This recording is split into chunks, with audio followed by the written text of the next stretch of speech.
তরুণরা রাজনৈতিক দল গঠন করলে স্বাগত জানাবে বিএনপি, প্রশাসন কিংবা রাষ্ট্রের সহায়তা নিলে হতাশ হবে জনগণ। গণতান্ত্রিক রাজনৈতিক অধিকার বঞ্চিত এইসব তরুণদের কেউ যদি জনগণের অধিকার প্রতিষ্ঠায় নতুন রাজনৈতিক দল গঠন করে, অবশ্যই বিএনপি সে উদ্যোগকে স্বাগত জানায়।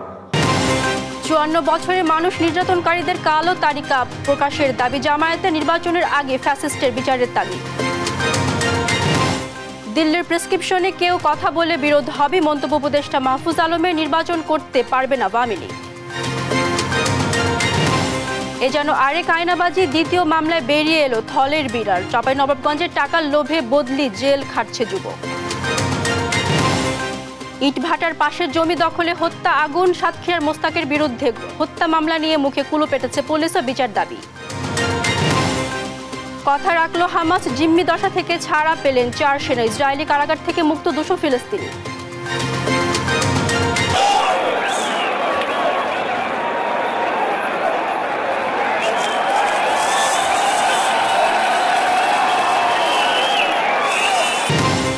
এবং আবারও ঢাকায় ফিরছে বিপিএল। দুপুরে ফরচুন বরিশালের মুখোমুখি হবে সিলেটের স্ট্রাইকার, সন্ধ্যায় রংপুরের বিপক্ষে রাজশাহী। দর্শক দেখছিলেন সংবাদ শিরোনামগুলো। সংবাদ সকালে আপনাদের সাথে আছি মারজানা শুক্তি। জানাবো বিস্তারিত। তরুণদের কেউ নতুন রাজনৈতিক দল গঠন করলে বিএনপি তাকে স্বাগত জানাবে। তবে রাজনৈতিক দল গঠনের প্রশাসন কিংবা রাষ্ট্রের সহায়তা নিলে জনগণ হতাশ হবে বলে মন্তব্য করেছেন বিএনপির ভারপ্রাপ্ত চেয়ারম্যান তারেক রহমান। তিনি আরও বলেন, নির্বাচন নিয়ে বিতর্ক সৃষ্টি করার অর্থ পরাজিত ফ্যাসিস্টকে সুযোগ তৈরি করে দেয়া। আরও জানাচ্ছেন জান্নাতুল মোহনা। জাতীয় শিক্ষক দিবস উপলক্ষে শনিবার বিকেলে চাকরি জাতীয়করণের দাবিতে রাজধানীর ইঞ্জিনিয়ার্স ইনস্টিটিউশনে শিক্ষক কর্মচারীদের নিয়ে প্রীতি সমাবেশ করে বিএনপি। এ সময় নির্বাচনকালীন সরকার নিয়ে বিএনপির সঙ্গে একাত্মতা জানান অন্যান্য দলের নেতারা। মির্জা ফখরুল ইসলাম আলমগীর যে প্রশ্নটা তুলেছেন, সেই প্রশ্ন যুক্তিসঙ্গত। আপনি সরকারে থাকবেন, আবার দলও বানাবেন। আপনি নিজে পুরুষ মানুষও বলবেন, আবার মেয়ে মানুষও বলবেন, এরকম হবে না। দল ক্ষমতায় গেলে জিডিপির 5% শিক্ষা খাতে ব্যয় করার কথা জানান বিএনপির কেন্দ্রীয় নেতারা। এ সময় জ্ঞানভিত্তিক সুন্দর সমাজ গড়তে শিক্ষকদের অবদানকে গুরুত্ব দেওয়ার আহ্বান জানান তারা। বলেন, গণতন্ত্র প্রতিষ্ঠায় বিএনপির আন্দোলন চলবে। জনতার যে বিপ্লব হয়েছে, যে অভ্যুত্থান হয়েছে, তারপরে ছাত্র জনতা যে ক্লাসরুম থেকে বের হয়ে এসেছিল, আমি শিক্ষক হিসাবে বিশ্বাস করি, শিক্ষক হিসাবে আমাদের গুরু দায়িত্ব হচ্ছে সেই প্রত্যেকটি ছাত্র ছাত্রীকে ক্লাসরুমে ফিরিয়ে নিতে হবে। জিডিপির 5% আগামী দিনে শিক্ষা ক্ষেত্রে বিনিয়োগ ইনশাআল্লাহ করা হবে। অনেক বড় বড় আমরা কলেজ দেখেছি গ্রামে গঞ্জে, কিন্তু ছাত্রদের যে মূল যে বিষয়টি নৈতিক শিক্ষা, সেটা যদি শিক্ষকের মধ্যে না থাকে, তাহলে সমাজ একেবারে ভেঙে যাবে, একেবারে তছনছ হয়ে যাবে। বিএনপির ভারপ্রাপ্ত চেয়ারম্যান তারেক রহমান জানান, বিএনপি সংস্কার ও নির্বাচন দুটিরই পক্ষে। তবে বাজার নিয়ন্ত্রণে অন্তর্বর্তী সরকার ব্যর্থতার দায় এড়াতে পারে না। বিএনপি সংস্কার এবং নির্বাচন দুটোরই পক্ষে, দুটোই অত্যন্ত জরুরি। তরুণদের কেউ নতুন রাজনৈতিক দল গঠন করলে বিএনপি স্বাগত জানাবে উল্লেখ করে তিনি বলেন, দল গঠনে প্রশাসন কিংবা রাষ্ট্রের সহায়তা নিলে জনগণ ক্ষুব্ধ হবে। নির্বাচন নিয়ে বিতর্ক সৃষ্টি পরাজিত ফ্যাসিস্টকে সহায়তা করার শামিল বলে মন্তব্য করেন তিনি। গণতান্ত্রিক রাজনৈতিক অধিকার বঞ্চিত এইসব তরুণদের কেউ যদি জনগণের অধিকার প্রতিষ্ঠায় নতুন রাজনৈতিক দল গঠন করে, অবশ্যই বিএনপি সে উদ্যোগকে স্বাগত জানায়। রাজনৈতিক দল গঠন করতে গিয়ে কেউ যদি রাষ্ট্রীয় কিংবা প্রশাসনিক সহায়তা নেন, সেটি জনগণকে হতাশ করবে, কিংবা অন্য রাজনৈতিক দলের প্রতি তাদের আচরণ কিংবা বক্তব্য মন্তব্য যদি ঝগড়াসুলভ অথবা প্রতিহিংসামূলক হয়, সেটিও জনগণের কাছে হবে অনাকাঙ্ক্ষিত। নির্বাচন অনুষ্ঠান নিয়ে বিতর্ক সৃষ্টি করার অর্থ নিজেদের অজান্তে পরাজিত পলাতক ফ্যাসিস্টদের অবস্থানকে শক্তিশালী করা। সর্বোপরি উদার গণতান্ত্রিক বৈষম্যহীন মানবিক বাংলাদেশ গড়ে তোলাই বিএনপির লক্ষ্য বলেও জানান তারেক রহমান। আপনাদের কোনো কার্যক্রম নিয়ে জান্নাতুল মোহনা, দেশ টিভি, ঢাকা। সুষ্ঠু নির্বাচন করে ক্ষমতা হস্তান্তরের জন্য অন্তর্বর্তী সরকারকে সমর্থন করেছে বিএনপি। এমন মন্তব্য করে দলটির স্থায়ী কমিটির সদস্য আমির খসরু মাহমুদ বলেছেন, এর বাইরে অন্য উদ্দেশ্য থাকলে তা ভালো হবে না। আর জাতীয় ঐক্য রক্ষায় দ্রুত নির্বাচনের কোনো বিকল্প নেই বলে জানান স্থায়ী কমিটির আরেক সদস্য সেলিমা রহমান। আলিমুজ্জামান সাফওয়ানের রিপোর্টে বিস্তারিত। শনিবার সকালে বিএনপির প্রতিষ্ঠাতা জিয়াউর রহমানের 89তম জন্মবার্ষিকী উপলক্ষে আলোচনা সভা আয়োজন করে জিয়া পরিষদ। নেতারা বলেন, বর্তমানে যেসব সংস্কারের কথা বলা হচ্ছে তা বিএনপির হাত ধরেই শুরু হয়েছিল। অন্তর্বর্তী সরকারকে সমর্থনের প্রেক্ষাপটও তুলে ধরেন তারা। বিএনপি হচ্ছে সবকিছুর অগ্রগতি, সংস্কার নিয়ে আজকে তোলপাড় সারা দেশ। এই সংস্কার 2 বছর আগে তারেক রহমান সাহেবের নেতৃত্বে আমরা জাতির সামনে উত্থাপন করেছি। এই সরকারের মাধ্যমেই পরবর্তী নির্বাচিত সরকার শান্তিপূর্ণভাবে ক্ষমতা হস্তান্তর করতে হবে। আর যদি কোনো উদ্দেশ্য হাসিলের জন্য বাংলাদেশের জনগণের মালিকানার নির্বাচনের মাধ্যমে ক্ষমতা হস্তান্তর বিষয়ে যদি অন্য কোনো পরিকল্পনা থাকে গণতন্ত্রের বাইরে, সেটা বোধহয় ভালো হবে। এদিকে জাতীয় প্রেস ক্লাবে গণতন্ত্র ও মানবাধিকার প্রতিষ্ঠায় সংসদ নির্বাচনের ভূমিকা নিয়ে আলোচনায় অংশ নেন বিএনপির স্থায়ী কমিটির আরেক সদস্য সেলিমা রহমান। বলেন, জাতীয় ঐক্য রক্ষায় নির্বাচনের বিকল্প নেই। জাতীয় ঐক্য রাখতে হলে আজকে নির্বাচন দরকার, তা নইলে নানা রকম বিভ্রান্তি সৃষ্টি হচ্ছে, নানা রকম সমস্যা হচ্ছে। এতে করে উপদেষ্টাতে তো রাগ হওয়ার কিছু নাই, কথা বলার কিছু নাই। সরকারের সমালোচনা অবশ্যই করতে পারি আমরা। আমাদের যেটা পছন্দ হচ্ছে না, আমরা যেটা মনে করছি, আমরা ভয় পাচ্ছি, আমাদের জাতীয় ঐক্যটা যেন বজায় থাকে। এ সময় দ্রুত নির্বাচনে রোডম্যাপ ঘোষণার দাবি জানান দলের চেয়ারপারসনের উপদেষ্টা আব্দুস সালাম। আপনি ভয় পান কেন? আপনার ভয় পাওয়ার তো কোনো কারণই নাই। এই কারণে বলবো, বরঞ্চ দেশ নিয়ে যারা ষড়যন্ত্র করছে, স্বাধীনতা নিয়ে যারা ষড়যন্ত্র করছে, সেই ষড়যন্ত্রের মোকাবেলা করতে হলে নির্বাচন দরকার। নির্বাচনের নিয়ে একটা ম্যান্ডেট নিয়ে একটা সরকার দরকার। আলিমুজ্জামান সাফওয়ান, দেশ টিভি, ঢাকা। 54 বছরে যাদের হাতে মানুষ নির্যাতিত হয়েছে তাদের নামের কালো তালিকা প্রকাশ করতে অন্তর্বর্তী সরকারের প্রতি আহ্বান জানিয়েছেন জামায়াতে আমির ডাক্তার শফিকুর রহমান। আর দলের সেক্রেটারি জেনারেল মিয়া গোলাম পরওয়ার বলেছেন, নির্বাচনের আগেই মানবতা বিরোধী ফ্যাসিস্টদের বিচার করতে হবে, তারপর হবে সংস্কার। সহকর্মীদের তথ্য ছবিতে আপন উপর রিপোর্টে বিস্তারিত। শনিবার ভোলায় কর্মী সম্মেলন করে জামায়াতে ইসলামী। প্রধান অতিথি ছিলেন দলের সেক্রেটারি জেনারেল অধ্যাপক মিয়া গোলাম পরওয়ার। বলেন, নির্বাচনের আগেই মানবতা বিরোধী ফ্যাসিস্টদের বিচার করতে হবে, তারপর সংস্কার। সংস্কার এবং নির্বাচন দ্রুত সম্পন্ন করুন।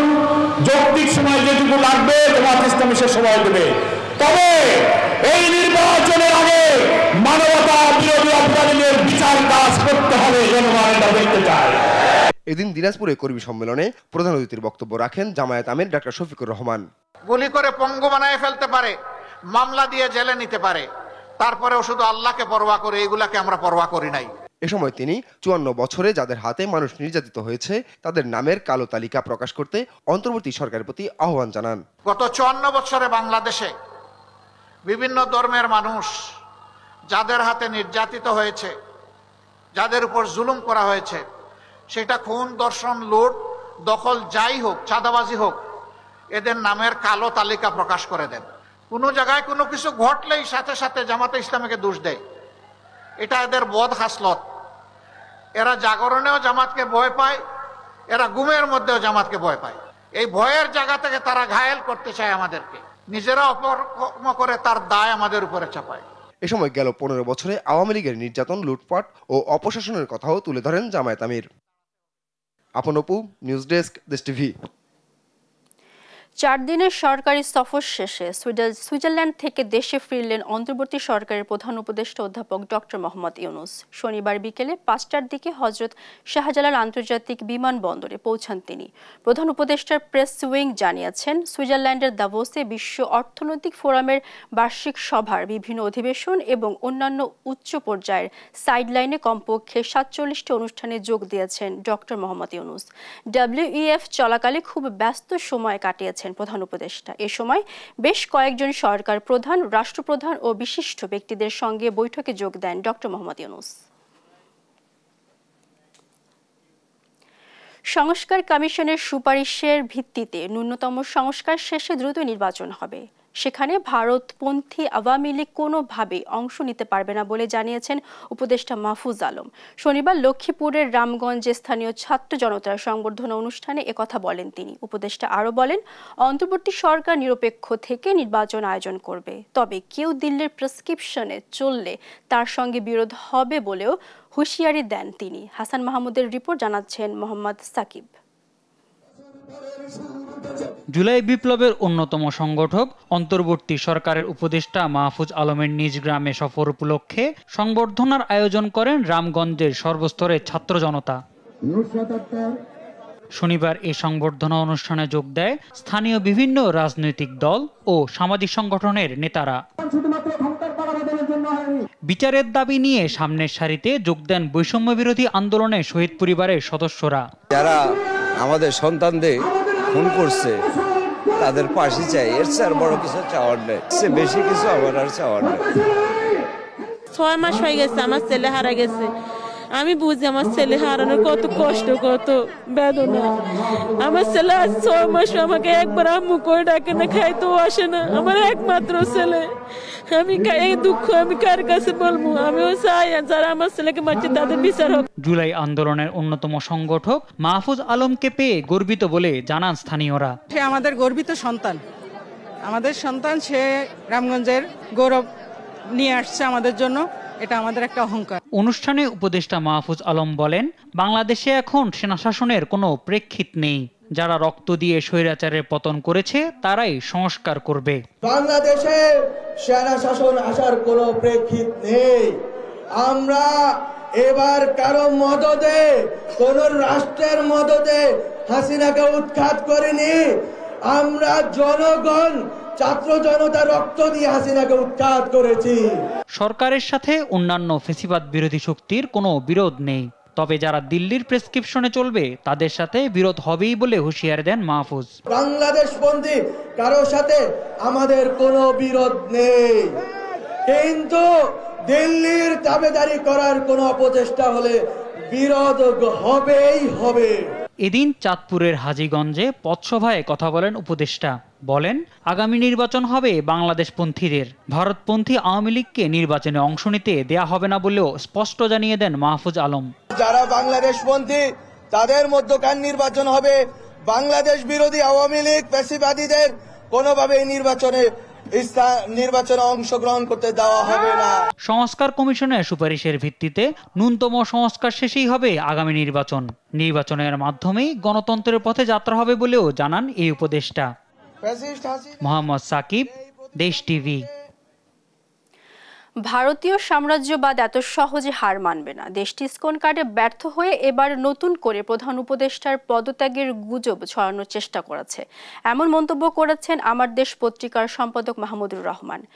শনিবার সকালে চট্টগ্রাম প্রেস ক্লাবে সাংবাদিকদের সঙ্গে মত বিনিময় সভায় তিনি বলেন, বিপ্লব পরবর্তীতে বিভক্তি হয়ে পড়েছে মানুষ, কিন্তু ঐক্য বিনষ্ট করা যাবে না, এতে সুযোগ নেবে ভারত। 5 আগস্টের ঐক্য সবাইকে ধরে রাখার আহ্বান জানিয়ে মাহমুদুর রহমান বলেন, ঐক্য ধরে রাখতে রাজনৈতিক দলগুলোকে অগ্রণী ভূমিকা রাখতে হবে। যে দলই ক্ষমতায় আসুক, আমার দেশ পত্রিকার নীতিতে কোনো পরিবর্তন হবে না বলেও জানান মাহমুদুর রহমান। গত 2 দিন ধরে তারা লেটেস্ট একটা কার্ড খেলার চেষ্টা করছে, প্রফেসর ইউনূসের পদত্যাগ কার্ড, এবং বিভিন্ন ইয়াং উপদেষ্টাদের কথা বলা হয়েছে তারা দেশ ছেড়ে পালিয়ে গেছে। পতিত ফ্যাসিবাদের যারা ক্যাডার ছিল তারা মিছিল করবারও চেষ্টা করেছে, 2-1 জায়গায় তাদের গ্রেফতারও করা হয়েছে। এগুলো কিন্তু সবই এই পাশের দেশের এক একটা করে কার্ড। আমরা যদি 5ই আগস্টের ঐক্য ধরে রাখতে পারতাম, আপনাদেরকে আমি নিশ্চিতভাবে বলতে পারি ভারত এতদিনে সারেন্ডার করত। বাংলা একাডেমি সাহিত্য পুরস্কার 2024-এর পূর্ব ঘোষিত তালিকা স্থগিত করা হয়েছে। শনিবার বাংলা একাডেমির মহাপরিচালক অধ্যাপক মোহাম্মদ আজমের সই করা এক নোটিশে তথ্য জানানো হয়। এর আগে গেল 23 জানুয়ারি বাংলা একাডেমির সাহিত্য পুরস্কার 2024-এর জন্য 10 ক্যাটাগরিতে 10 জনের নাম ঘোষণা করা হয়। তারা হলেন কবিতায় মাসুদ খান, কথা সাহিত্যে সেলিম মোর্শেদ, নাটক ও নাট্য সাহিত্যে সুভাষিস সিনহা, প্রবন্ধ বা গদ্যে সলিমুল্লাহ খান, শিশু সাহিত্যে ফারুক নওয়াজ, অনুবাদে GH হাবিব, গবেষণায় মোহাম্মদ শাহজাহান মিয়া, বিজ্ঞানে রেজাউর রহমান, মুক্তিযুদ্ধে মোহাম্মদ হান্নান ও ফোকলোরে সৈয়দ জামিল আহমেদ।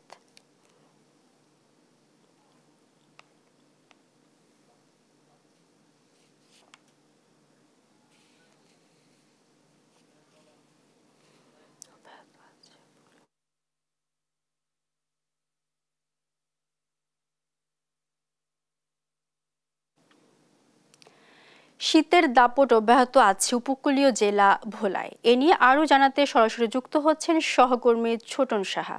ছোটন, জনজীবনে শীতের প্রভাব কেমন দেখছেন আমাদের জানাবেন। মারজানা, শীতের যে তীব্রতা সেটি এখনো অব্যাহত রয়েছে। আমরা দেখেছি আজকেও কিন্তু তাপমাত্রা ছিল 12.8 ডিগ্রি সেলসিয়াস। অর্থাৎ আবহাওয়া অধিদপ্তর থেকে বলা হয়েছে আপাতত শীতের যে তীব্রতা সেটি কমার সম্ভাবনা নেই, তবে ফেব্রুয়ারি মাসের মাঝামাঝিতে শীতের তীব্রতা কমার সম্ভাবনা রয়েছে, তখন তাপমাত্রা বাড়ার সম্ভাবনার কথা কিন্তু আমরা জানতে পেরেছি। এবং একই সাথে আমরা উপকূলের ছিন্নমূল্য মানুষের সাথে কথা বলেছি এবং ঘুরে দেখতে পেয়েছি যে আসলে এই তীব্র শীতের কারণে কিন্তু তারা অনেকটাই শীত কষ্টে ভুগছেন, তারা অনেকটাই শীতের তীব্রতার কারণে কষ্ট পাচ্ছেন। তারা বলছিলেন যে এই শীতের তীব্রতার কারণে তাদের, যেহেতু তারা দিনমজুর খেটে খাওয়া মানুষ, তাদের আসলে কাজে যেতে অনেকটাই বিঘ্ন ঘটছে এবং কাজে যেতে না পারার কারণে কিন্তু তাদের পরিবারে অভাব অনটন নেমে এসেছে। এসব কথা কিন্তু আমরা জেনেছি এবং তারা যে শীত কাপড়ের জন্য তারা কিন্তু দাবিও তুলেছে। তো এমন প্রেক্ষাপটে কিন্তু জেলা প্রশাসনের পক্ষ থেকে আমরা দেখেছি এবং বিভিন্ন রাজনৈতিক সংগঠনের পক্ষ থেকেও আমরা দেখেছি যে শীত বস্ত্র বিতরণ কার্যক্রম শুরু হয়েছে। গতকালকে আমরা দেখেছি যুব দলের পক্ষ থেকে, যেটি বিএনপির ভারপ্রাপ্ত চেয়ারম্যান তারেক রহমানের পক্ষ থেকে যুব দলের নেতাকর্মীরা গভীর রাতে কিন্তু শীত বিতরণের যে কম্বল সেটি কিন্তু তারা বিতরণ করেছেন ঘুরে ঘুরে, এমনটি দেখেছি। এবং সরকারি বেসরকারি পর্যায়ের যে অন্যান্য কার্যক্রম কিন্তু আমরা দেখেছি, শীতার্তদের মানুষের পাশে কিন্তু তারা দাঁড়িয়েছেন। এবং এই শীতের কারণে আমরা খোঁজ নিয়েছি হাসপাতালগুলোতেও, সেখানেও আমরা দেখেছি যে শীতজনিত রোগে আক্রান্ত রোগীদের চাপ কিন্তু হাসপাতালগুলোতে বেড়েছে এবং সেখানে দিন দিন এই রোগীর সংখ্যা অনেকটাই বাড়ছে, আমরা এমনটি জেনেছি। এবং একই সাথে যে শীতের কারণে যে অসুবিধাটি সৃষ্টি হচ্ছে, যে এখন শীতকালীন যে সমস্ত ফসল রয়েছে, যে সমস্ত ফসলের বীজতলা রয়েছে, সেগুলো কিন্তু ক্ষতির আশঙ্কা করা হচ্ছে, কারণ সকালবেলা যে ঘন কুয়াশার প্রবণতা থাকে, এ কারণে কিন্তু সেই আশঙ্কাটি কিন্তু তারা করছেন কৃষকরা। তো এ ছিল আমার কাছে শীতের তীব্রতা নিয়ে সর্বশেষ তথ্য। মারজানা। ছোটন, আপনাকে ধন্যবাদ। দর্শক, ভোলা থেকে যুক্ত ছিলেন আমাদের সহকর্মী ছোটন সাহা। চাঁপাইনবাবগঞ্জ আদালতে কারাদণ্ড হয়েছে সেতাউর রহমান নামের এক প্রতারকের, কিন্তু সেতাউর সেজে সাজা খাটছেন মিঠুন নামে এক যুবক। সেতাউর সাবেক ইউপি সদস্যকে কিছু টাকা দিয়ে মিঠুনকে তার পরিবর্তে কারাগারে পাঠান। মিঠুন এখন রাজশাহী কারাগারে বন্দী। তার বাবা মা তাকে ছাড়াতে চেষ্টা করছেন।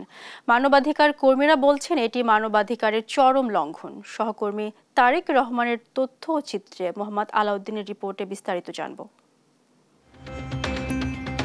রাজশাহীর বায়া এলাকার FM auto rice and flower মিলের স্বত্বাধিকারী মোহাম্মদ আজিজ 70 লাখ টাকার চেক জালিয়াতির অভিযোগে সেতাউর রহমানের বিরুদ্ধে 2022 সালে একটি মামলা করেন। 2024 সালের 18 এপ্রিল রাজশাহীর যুগ্ম মহানগর দায়রা জজ আদালতের বিচারক রুবিনা পারভিন ওই মামলার রায়ে সেতাউরকে 1 বছরের কারাদণ্ড দেন, জরিমানা করেন 70 লাখ টাকা। মামলার রায় ঘোষণার সময় আসামি সেতাউর পলাতক ছিলেন। এরপর গত বছরের 27 অক্টোবর মিঠুন নামে এক ব্যক্তিকে সেতাউর সাজিয়ে রাজশাহীর আদালতে আত্মসমর্পণ করানো হয়। আদালতে মিঠুন নিজেকে সেতাউর পরিচয় দেন। পরে আদালত তাকে রাজশাহীর কেন্দ্রীয় কারাগারে পাঠান, আর বাইরে প্রকাশ্যেই ঘুরে বেড়ান মূল আসামি সেতাউর রহমান। এদিকে শ্বেতাউরের বিরুদ্ধে আবারও ৭৫,০০০ টাকার চেক জালিয়াতির অভিযোগে চাঁপাইনবাবগঞ্জে একটি মামলা করেন আইনজীবী আব্দুল মালেক। এ মামলায় কেন্দ্রীয় কারাগার থেকে চাঁপাইনবাবগঞ্জের আদালতে আসামি শ্বেতাউর সেজে থাকা মিঠুনকে নিয়ে যাওয়া হলে বেরিয়ে আসে থলের বিড়াল। এ সময় আইনজীবী আব্দুল মালেক আদালতকে জানান এই আসামি শ্বেতাউর নয়, তিনি অন্য কেউ। পরবর্তীতে মিঠুন আদালতে স্বীকার করেন যে তিনি শ্বেতাউর নন। টাকার বিনিময়ে শ্বেতাউর সেজে কারাগারে যাওয়ার কথা স্বীকার করেন মিঠুন। মূল আসামি হলো শ্বেতাউর রহমান মেম্বার, উনি ছিলেন আসামি, কিন্তু এই মিঠুনকে শ্বেতাউর রহমান সাজিয়ে এই শ্বেতাউর রহমানই ওকে ভিতরে ঢুকিয়ে রেখেছিল।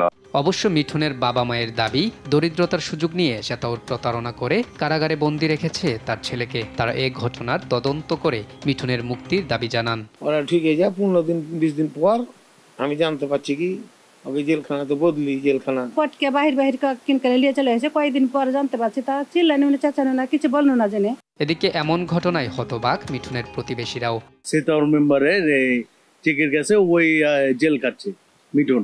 এ বিষয়ে মানবাধিকার কর্মী অ্যাডভোকেট মোয়াজ্জেম হোসেন আলী জানান, অন্যের হয়ে জেল খাটানো মানবাধিকারের চরম লঙ্ঘন। এটি আইন ও মানবাধিকারের চরম লঙ্ঘন বলে আমি মনে করি। যে সকল ব্যক্তি দায়ী এবং এই ক্ষেত্রে যারা অশোভন কার্যক্রম করেছে এবং আইনকে উপেক্ষা করেছে, নীতিকে লঙ্ঘন করেছে, তাদের আইনের আওতায় এনে এই দৃষ্টান্তমূলক শাস্তি হওয়া প্রয়োজন বলে মনে করি। নিরপরাধ মিঠুন মুক্তি পাবে আর অপরাধীর শাস্তি হবে, এমনটাই আশা আদালত সংশ্লিষ্টদের। মোহাম্মদ আলাউদ্দিন, নিউজ ডেস্ক, দেশ টিভি। সাতক্ষীরার শ্যামনগর উপজেলায় ফসলি জমি দখল করে অবৈধ ইট ভাটার পরিধি বাড়াতে মরিয়া মোস্তাক। কৃষকদের উপর দিনের পর দিন চালিয়ে যাচ্ছে অত্যাচার। গেল ৯ জানুয়ারি তার পেতে রাখা বৈদ্যুতিক তারে জড়িয়ে প্রাণ হারাতে হয় এক কৃষককে। মাস পেরোলেও নেই হত্যা মামলার কোনো অগ্রগতি। সহকর্মী শরীফুল্লাহ কায়সার সুমনের রিপোর্ট, জানাচ্ছেন নুসরাত শোভা। এ জগতে হায় সেই বেশি চায় আছে যার ভুরি ভুরি, রাজার হস্ত করে সমস্ত কাঙালের ধন চুরি। সাতক্ষীরার শ্যামনগর উপজেলার ইসাপুর গ্রামের মোস্তাকি যেন রবীন্দ্রনাথের ২ বিঘা জমি কবিতার সেই লোভী রাজা। ইটভাটার মালিক মোস্তাক, অভাব নেই ধন সম্পদের, তবু ইটভাটার পাশের জমিগুলোর দিকে তার শকুনের দৃষ্টি। ভাটার পাশে থাকা একটি দোকানে আগুন লাগিয়ে দখলে নেন দোকানের জায়গা। শুধু তাই নয়, পালিত লাঠিয়াল বাহিনী নিয়ে উত্ত্যক্ত করেন আশেপাশের মানুষদেরও। উদ্দেশ্য জমি দখল। মোস্তাকের লালসার শিকার হন স্থানীয় মনসুর কাগুজি। বেশ কিছুদিন ধরেই তাকে জমি ছেড়ে দিতে হুমকি দিয়ে আসছিল মোস্তাকের লোকজন। রাজি না হয় জমিতে ফেলে রাখা হয় বিদ্যুতের খোলা তার। পরে মাঠে কাজ করতে গিয়ে বিদ্যুতায়িত হয়ে গেল ৯ জানুয়ারি মৃত্যু হয় কৃষক মনসুরের। আমার আব্বার ওই জমিটা ৩ একর ফসল নেয় আমার আব্বা, এখন এই জমিটা ওরা নিতে চাচ্ছে। আমার আব্বার মারবে বলে তাই ওরা তো এইভাবে পরিকল্পিতভাবে রেখেছে। রেখে মারার পরে আমার আব্বা তো ওইখানে যাবে কি করে, ওইখানে তো আমার আব্বার ওটাই নিয়ে গেছে। আমার আব্বা তো ওরা সরানোর ব্যবস্থা করেছে, কেউ দেখে ফেলেছে, এই জন্য আমার আব্বার সরাতে পারিনি ওরা। শুধু মনসুর নয়, এমন অসংখ্য কৃষক প্রাণ ভয়ে দিন কাটাচ্ছেন ইসাপুরে। মোস্তাকের ইট ভাটার পাশে নিজেদের জমি থাকাই যেন কাল হয়েছে তাদের। এই মোস্তাক হাজি আমাদের এই জমির পাশে এসে ভাটা করে আমাদের প্রচুর পরিমাণে নির্যাতন চালাচ্ছে। আমাদের খন্দপাতি হতে দেয় না। আমাদের 2 বিঘে মাত্র জমি, সেইখানে ঘের করেছি বলে সে আমাদের উপরে মামলা দিচ্ছে। আমরা এই 4-5 বছর মামলা চালাচ্ছি। আমার দোকান থাকে কেন, কাঠের দোকান, সেই দোকানটা পড়িয়ে দেয়, পড়িয়ে দিয়ে ও জমি দখল করে নেয় আমার জমিটা খাইটা। প্রতিবাদ করতে গেলে ও থানা পুলিশে অভিযোগের কথা জানালে পুলিশকে নিজের পকেটে রাখেন বলে হুমকিও দেন মোস্তাক। এ নিয়ে কথা বলতে গেলে দেশ টিভির ক্যামেরার সামনে মুখ খুলতে রাজি হয়নি পুলিশ। জেনে তারপর বলতো ওই যে সামনে মনসুর হত্যায় জড়িতদের বিচার ও কৃষি জমিতে ভাটা বন্ধের দাবি ইসাপুরের কৃষকদের। নিউজ ডেস্ক, দেশ টিভি। পিলখানা ট্র্যাজেডির ঘটনায় বিস্ফোরক মামলায় দীর্ঘ 16 বছর কারাভোগের পর মুক্তি হয়ে বাড়ি ফিরেছেন সাবেক বিডিআর সদস্য পটুয়াখালীর আব্দুল মতিন। তার ফেরায় আবেগঘন দৃশ্যের অবতারণা হয় তার বাড়িতে। ফিরেছেন টাঙ্গাইল গোপালগঞ্জের বদরুল আলমও। তাকে দেখতে বাড়িতে ভিড় করেছেন স্বজন ও প্রতিবেশীরা। সহকর্মীদের তথ্য ছবিতে আপন অপুর রিপোর্টে বিস্তারিত জানব। পটুয়াখালীর রাঙ্গাবালী উপজেলার তিল্লা গ্রামের চৌকিদার বাড়ির উঠোন। ভিড় জমেছে আত্মীয় স্বজন ও পাড়া প্রতিবেশীর। সবার উৎসুক দৃষ্টি আব্দুল মতিনের দিকে। কেউ কেউ আবার তাকে আবেগে জড়িয়ে ধরেন। আব্দুল মতিন পিলখানা ট্র্যাজেডির ঘটনায় বিস্ফোরক মামলায় 16 বছর কারাভোগের পর জামিনে মুক্ত হয়ে বাড়ি ফিরেছেন। তাকে নিয়েই এমন আবেগঘন পরিবেশের সৃষ্টি। কারাগারের অন্ধকার দিনের কথা মনে করে অশ্রুসজল মতিনের চোখ। মিথ্যা সাক্ষী দেওয়ার জন্য ডাকছিল, আমি মিথ্যা সাক্ষী দেই নাই, এই জন্য আমাকে জেলে পাঠাইছে। আমরা সরকারের কাছে আকুল আবেদন জানাতেছি যে যে আমার ভাইয়ের চাকরি যে পূর্ণ বহাল দিতে পারি, এটাই আমাদের কাম্য। 2019 সালের ডিসেম্বরে বিজিবিতে চাকরি হয় মতিনের ছোট ছেলে আসাদুজ্জামান সাগরের। অজ্ঞাত কারণে 6 মাসের মধ্যে তাকে চাকরি থেকে অব্যাহতি দেওয়া হয়। দুজনেরই চাকরি পুনর্বহালের দাবি। 2019 সালে বিজিবিতে চাকরি পাওয়ার পরেও আমাকে ট্রেনিংয়ে ডাকা হয়। ট্রেনিং ঠিক 6 মাস পরে পাসিং আউটের 5 দিন আগে আমাকে মিথ্যা কারণ দেখিয়ে আমার বাবার ষড়যন্ত্রের সাথে ষড়যন্ত্র মিল রেখে আমাকেও সেই ষড়যন্ত্রের অন্তর্ভুক্ত করা হয়। পরবর্তীতে আমার চাকরি থেকে আমাকে ডিসমিস করে দেওয়া হয়। এদিকে 40 দিন বয়সী কন্যা সোনালীকে রেখেই কারাগারে যেতে হয় টাঙ্গাইলের বদরুল আলমকে। 16 বছর পর মুক্তি পেয়ে বাড়ি ফিরে দেখেন সবই পরিবর্তন হয়ে গেছে। 40 দিনের সেই শিশু এবার এসএসসি পরীক্ষার্থী। বাবাকে কাছে পেয়ে আবেগাপ্লুত সোনালী। এখন খুব ভালো লাগতেছে, কারণ আমার বাবা ফিরাইছে বাড়িতে, এখন অবশ্যই ভালোই লাগবে। অতি কষ্টে দিনাতিপাত করা রেখা আক্তার একসময় ছেড়েই দিয়েছেন স্বামীর ফেরার আশা। এতদিন পর স্বামীকে কাছে পেয়ে খুশি তিনিও। পিলখানার ঘটনার সময় ব্যারাকে থেকেও আসামি হয়েছেন। দাবি করে চাকরিতে পুনর্বহাল ও ক্ষতিপূরণ চাইলেন বদরুল। এই ঘটনার সাথে আমরা কোনো কিছুই জানতাম না। আমরা তো প্যারেডে ছিলাম, প্যারেডে শেষ হবো, আমরা ছুটি চলে আসবো। আমাদের কার্যক্রম, সকল কার্যক্রম আমাদের শেষ হয়ে গেছিল। তো আমরা ছুটি যাওয়ার জন্য প্রস্তুত হয়েছিলাম, কিন্তু আমরা ছুটি আর যাইতে পারি নাই। পরে এই ঘটনার পরেও আমি 2 মাস চাকরি করি। তারপরে আমার পিলখানা থেকে ওই পুলিশের কাছে হস্তান্তর করে। তখন আমার খুব কষ্ট ছিল। এখন মনে করেন যে এখন বাড়িতে আসছে, এখন আমার একটাই অনুরোধ যে চাকরিটা যেন ফেরত পায়। হতদরিদ্র বদরুলের পরিবারের পাশে দাঁড়াতে সরকারের প্রতি আহ্বান জানিয়েছে এলাকাবাসী। আপন অপু, নিউজ ডেস্ক, দেশ টিভি। মায়ের স্বপ্ন পূরণে অদম্য ইচ্ছা শক্তির কাছে হার মেনেছে দরিদ্রতা। পড়াশোনার পাশাপাশি বাবার সঙ্গে চায়ের দোকান সামলেও মেডিকেল ভর্তি পরীক্ষা উত্তীর্ণ হয়েছেন মুন্সিগঞ্জের চা দোকানি ইউসুফ ব্যাপারীর ছেলে রিফাত ব্যাপারী। সহকর্মী সুমিত সরকার সুমনের তথ্য ছবিতে আব্দুল্লাহ আল মারুফের রিপোর্টে বিস্তারিত জানব। বাবা চা বিক্রেতা, টানাপোড়েনের সংসার। মায়ের স্বপ্ন ছেলে ডাক্তার হবে। অভাব অনটনের সংসারে বাবাকে সহযোগিতা করার পাশাপাশি মায়ের স্বপ্ন পূরণে পড়াশোনায় মনোযোগী ছিল রিফাত। তাই তো বাবার সঙ্গে চায়ের দোকানে কাজ করেও এবারের মেডিকেল ভর্তি পরীক্ষায় মেধা তালিকায় স্থান করে নিয়েছে সে। 323তম স্থান অর্জন করে সুযোগ পেয়েছেন স্যার সলিমুল্লাহ মেডিকেল কলেজে ভর্তির।